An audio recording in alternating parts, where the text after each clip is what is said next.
Voltando ao nosso Oriente, se você entra em contato, faça sua crítica, sua pergunta. No último bloco, já quero me antecipar, vai ter aqui embaixo da tela o nosso GC com o contato deles para você depois mandar um e-mail particular para eles também, tá bom? Mas o e-mail do programa é orientes@rs21.com.br. Voltando àquela questão Que nós paramos. que nós paramos, porque eu ia justamente puxar essa direção. Mas eu gostei do Dr. Geraldo colocar, porque é assim, é interessante, eu gosto muito. Quando a gente percebe essa... A gente precisa ter ser sensato, uma sensatez. Claro. Né? E pelo lado da fé, a gente vai percebendo bastante a lógica, né, de um princípio, de uma ordem. Tem uma palavra que eu gosto muito que diz assim em Gálatas 6, aquilo que o homem semear é isto que ele colherá. Né? Uhum. Então ninguém semeia abacaxi e vai colher aipim. Né? Então a gente tem que ter uma ordem. Né? Isso, noção de consequência. Então o senhor colocou de uma forma muito interessante, porque mostram os fatos e a gente entra no coração dividido. Porque o jovem hoje, cada vez mais, está querendo curtir a vida mesmo e ser superior a tudo e a todos. Uhum. Até a morte está perdendo, não é nada. Qualquer coisa a gente elimina o sujeito, parece que ele está num game e acabou e continua. O dia seguinte ele está na escola novamente. Como é que o senhor colocou, doutor Geraldo? Eu coloquei essa contraposição entre o prazer, evidentemente proporcionado pela atividade sexual, e o conflito desse prazer, muitas vezes, levar à morte, à doença, ao sofrimento. Por isso que é importante o conhecimento, para que a pessoa não subestime totalmente os riscos que ela corre e também não superestime, porque superestimar também é desagradável, pode gerar um outro tipo de problema comportamental. Eu acho que nós estamos diante de um conflito onde o bom senso... Aí o padre vai entender direito o que eu vou falar, porque é uma questão aristotélica.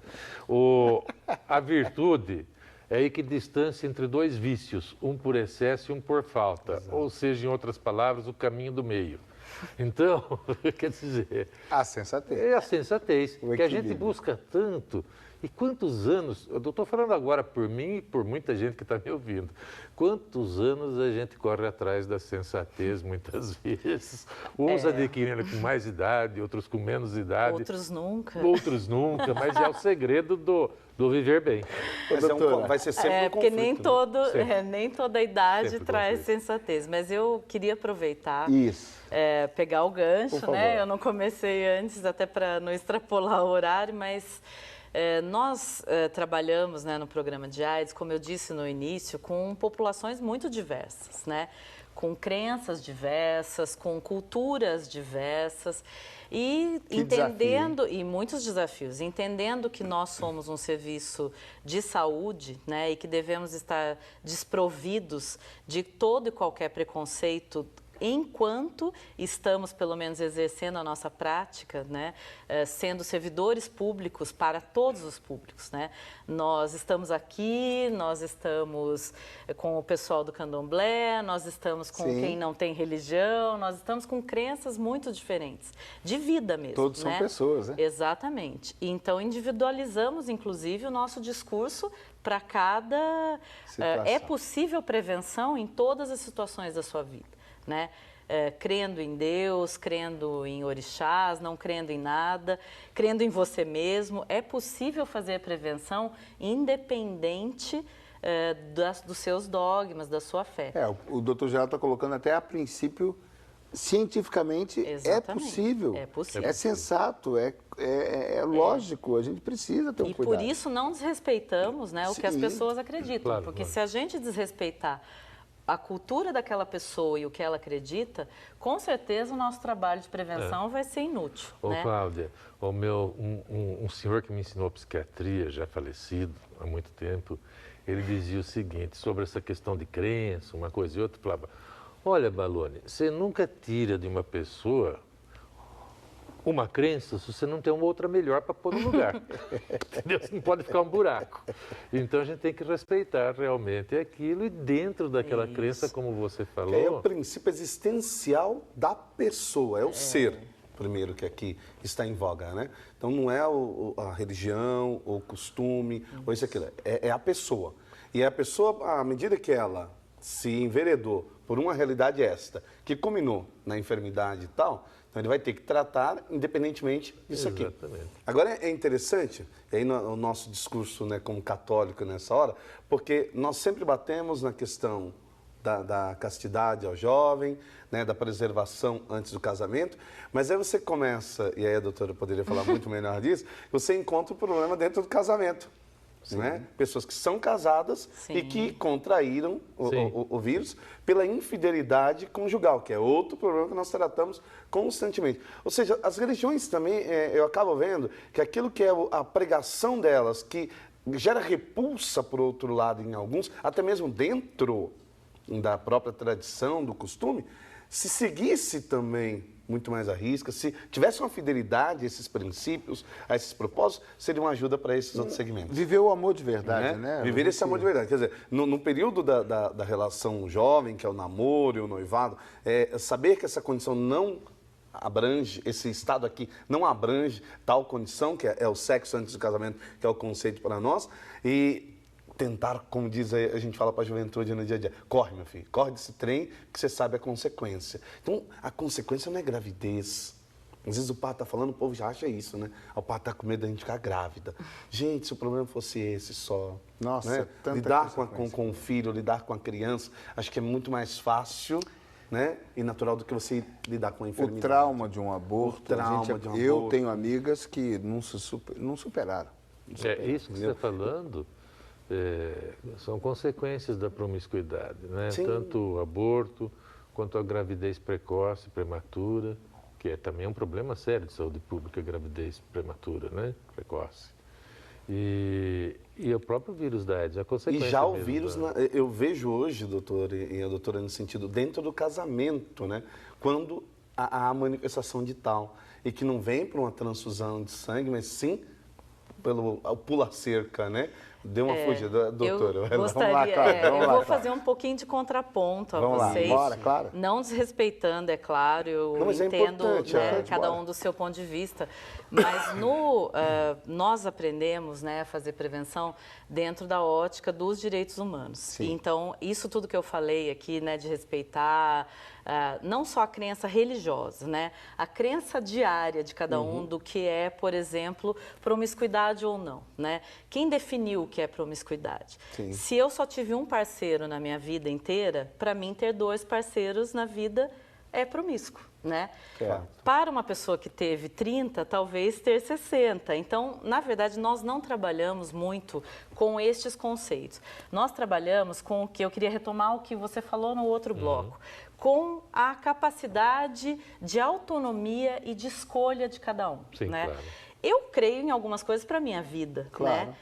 E ajo na minha vida daquela forma. Mas não significa que eu, enquanto profissional de saúde, possa fazer a mesma escolha para a pessoa que está na minha frente. É fato. Né? Então, a gente acredita que despertar a autonomia, então, através de informação, da pessoa estar empoderada do que ela é, do que ela acredita e do que ela pode fazer para evitar consequências, seja a AIDS, seja a gravidez na adolescência, que é um grande problema, que não deixou de ser problema, né? Muito pelo contrário, está aí.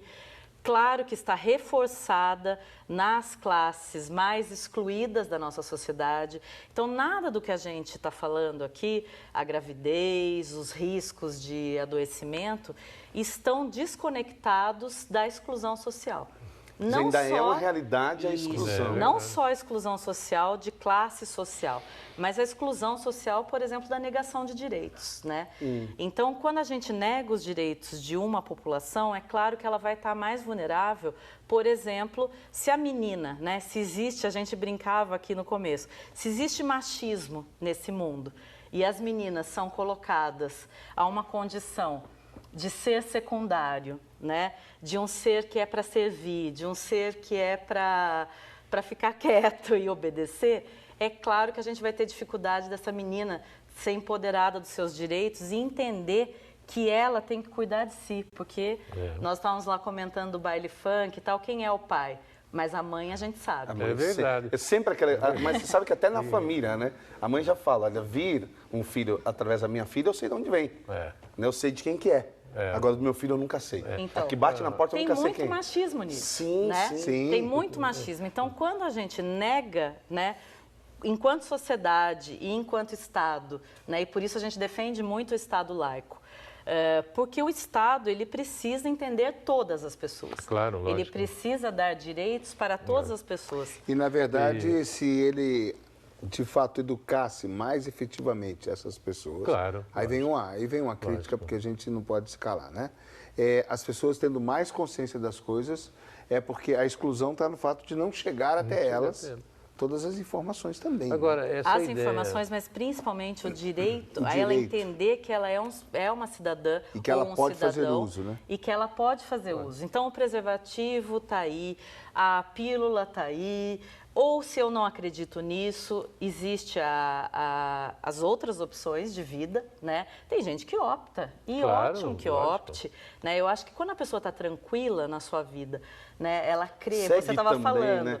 Mas é interessante que tudo isso também precisa, doutora. Até hoje a igreja tem um discurso também, a gente tem a questão do preservativo, tem a questão do anticoncepcional, mas porém quando existe o risco, nós temos já a nossa postura também formada sobre a questão do risco para ser trabalhado na individualidade, que aí é o ser. Isso. Né? Existe o discurso que é para todos, que né? é o que a gente falou, o Estado tem que colocar o geral. O geral é isso, olha, a prevenção, o cuidado, né, o prognóstico, o diagnóstico, buscar tudo isso. Agora, na ideia da promiscuidade, desde aquela hora, é o seguinte... O psicólogo foi... A gente pode, sim, abordar, evidentemente, a questão do Estado, é importantíssimo na nossa vida, assim como a questão da igreja. Mas a psiquiatria, ele foca um pouco mais no indivíduo, no sujeito. Sim. O sujeito em si, deixa eu só dar um exemplo, sim, que talvez o nosso espectador entenda bastante... O que poderia sugerir, a partir de onde a gente começaria a pensar numa promiscuidade? A vida é igualzinho ao supermercado. Você pega o que você quer na prateleira. Se quiser pegar tudo, você pode. Tem que passar no caixa. E tem que pagar. Então, quando você chega lá no caixa e não dá para pagar, o excedente ali é a promiscuidade. O que seria todo ser. E que para nós não foge, né? Ou seja, é uma busca desmedida do prazer e da satisfação. Quem é muito rico pode pegar mais, que nem você... Dando exemplo, claro, não estou discriminando ninguém. Mas como você falou, quem teve um marido só e tem 2, é promíscuo. E quem teve 5 e tem 6, pode não ser. Então depende da pessoa, da capacidade dele, dos recursos dos valores dele. Né? Dos valores dele. Ele encher mais ou menos o carrinho, como é que ele pode viver com aquele carrinho cheio? Agora olhar para a consequência, né, Lárcio? Acho que é um pouco também olhar da consequência de tudo isso. Mas a consequência o jovem não pensa tanto, padre. Eu ainda me preocupo assim, quando você quer uma orientação específica, quando você quer uma ajuda, quando você quer buscar um conselho, quando você quer... Você vai aonde? Até hoje, a gente tem dificuldades. Sim, eu vejo pela igreja. Eu me coloco como cidadão. Bom, preciso me informar sobre isso. Aonde? E se você perguntar na rua, ninguém sabe. Você sabe, então dia 6 horas... Eu não estou desfazendo do serviço, por favor. Mas é para dizer assim, a presença da informação, ou essa inclusão, que a gente fala, esse termo bonito, né, gente? A gente fala de inclusão social. É nesse sentido, chegar a todo mundo ter o direito a tudo, né, que deveria chegar a eles, vamos dizer assim. Então, o fato de conseguir chegar traria muita eficácia. Traria uma resposta, eu creio, muito positiva. Então, e a gente tem um problema, né? Ela trouxe uma notícia boa. Falou que 95% da população tem, pelo menos, tem uma noção informação básica, pelo menos. Mas o que você está falando, por exemplo, é muito importante e vem de novo com o que eu falei. Sim. O serviço público, né, o Estado, ele não pode ser pautado por questões pessoais, né? Porque senão, por exemplo, a gente elege um prefeito, um governador, né, que é ateu. Né? E aí ele acha que vai legislar os deputados. Então, assim, o legislativo e o executivo têm que ser pautados por um Estado laico. As nossas crenças pessoais e nós, servidores públicos, coletivo, né? temos que ser pautados pelo bem coletivo. O que acontece, por exemplo, quando a gente vai levar informação às escolas, né? Existe uma carga de preconceito gigantesca, às vezes dos próprios pais.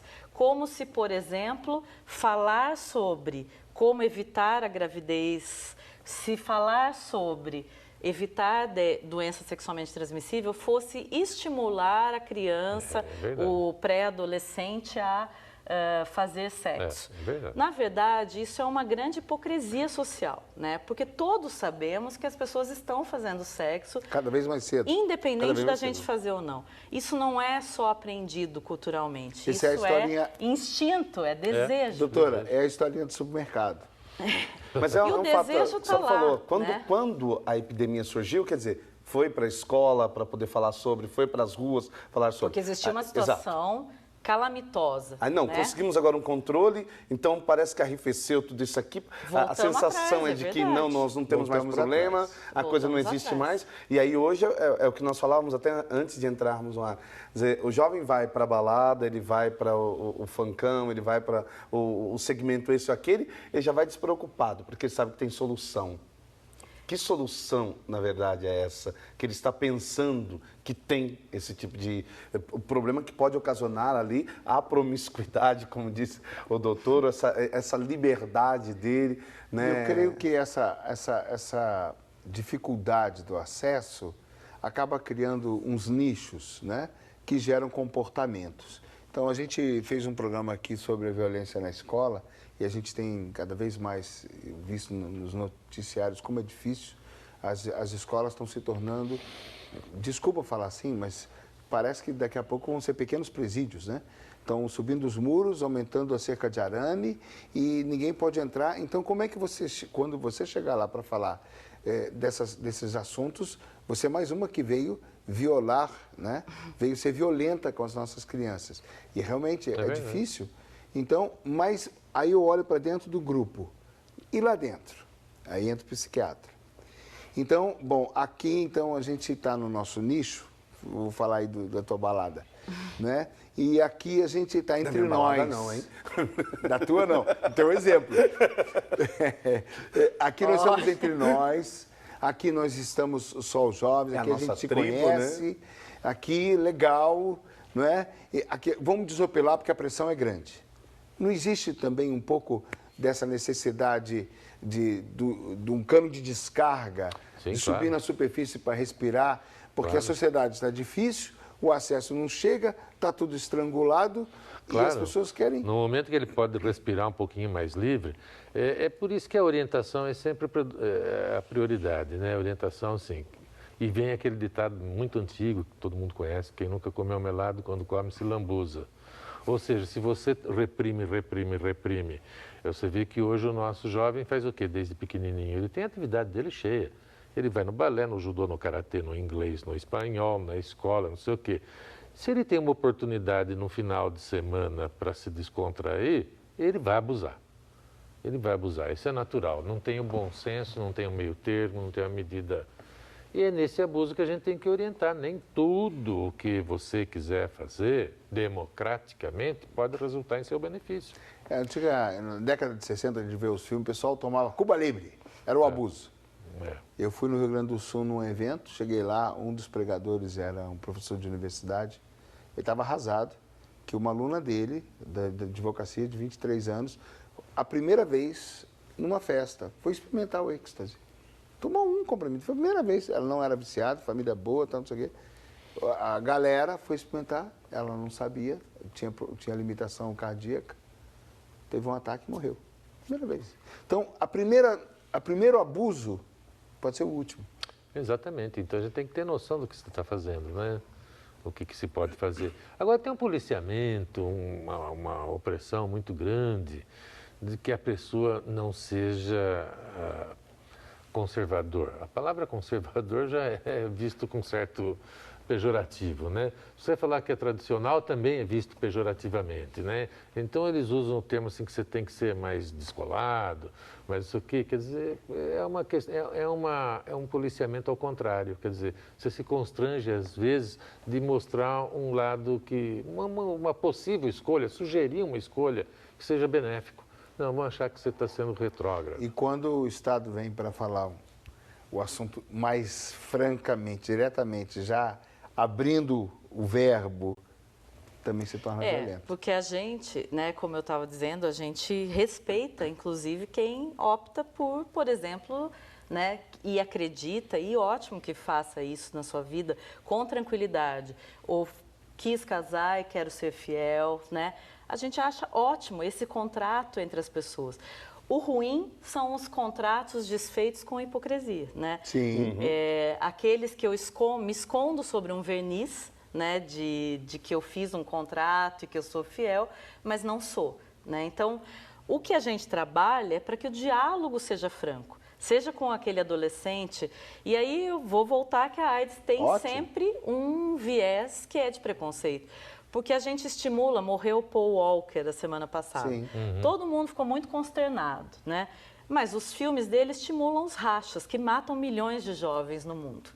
Mas ninguém fala nada sobre isso. E acabou morrendo em É um suicídio, né? É uma roleta russa. É uma roleta pegar russa. um carro. Só que você não mata só você mata quem estiver na sua frente também. Mas isso é socialmente aceito. E ninguém fala sobre isso. Quando a gente vai falar de sexualidade, aí já existe um tabu e um muro. Né? Agora, é muito importante explicar que tem a cura, como você estava falando. Eu vou te contar 2 episódios. O controle, por favor. O controle. 39. Não, então é rapidinho. É um episódio só. Eu vou contar um episódio só. Eu tinha 2, um só. Era uma moça que há muitos anos atrás teve o vírus da AIDS, naquela época que matava, e ela tinha um comportamento de disseminar o máximo possível de pirraça o vírus. Então ela falou, vou daqui até não sei aonde de carona para transar com o maior número de pessoas, para transmitir maior número de doença. É um viés também psicológico, bem patológico. Depois ele explica para nós o viés psicológico patológico. Gente, esse é o Oriente, estamos sobre esse assunto, você vê? Quente, AIDS, que é uma das consequências, é forte falar assim, né? Mas é uma das situações que surgem no meio da nossa sociedade, onde tantas vezes a gente não tem a informação, não tem o parâmetro, às vezes falta um pouco de contratos bem feitos, para que a gente tenha mais coerência. Nós vamos para o intervalo, a gente volta já já.